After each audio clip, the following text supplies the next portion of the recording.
Good day po teachers and other government employees. Welcome back po dito sa Learning Pal, kung saan po tayo nag-share ng latest DepEd news and updates and free learning resources. So ito na nga po, no?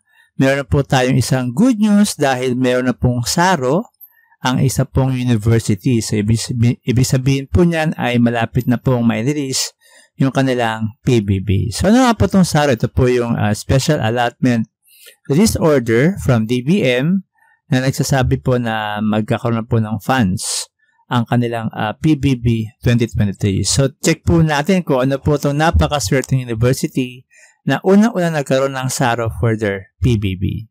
So, punta tayo po sa ating Google. So, punta po tayo dito and then type po natin yung DBM SARO. Then, check po natin yung list. Po natin yung list na meron na pong po dito teachers and other government employees na nakalagay po rito. SARO for Region 3 amounting of this is 12 million pesos.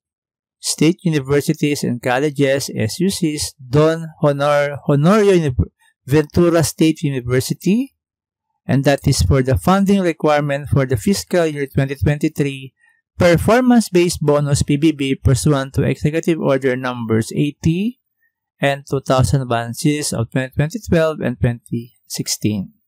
So, ito pa lang po ang unang university na meron pong lumabas na SARO. No? So, hopefully po, sunod na po yung mga different state universities and government agencies. Now, for DepEd po, hinihintay pa po natin ang ating scorecard dahil doon po malalaman kung tayo ay qualified. Doon po malalaman kung tayo ay qualified for PBB 2023 at sana po makataas po yung ating score para mas malaki po yung percentage na makakuha po natin for our performance-based bonus. So, please subscribe po and hit that notification bell para update po tayo pag meron pong balita about performance-based bonus and other news. Yun lang po at maraming salamat.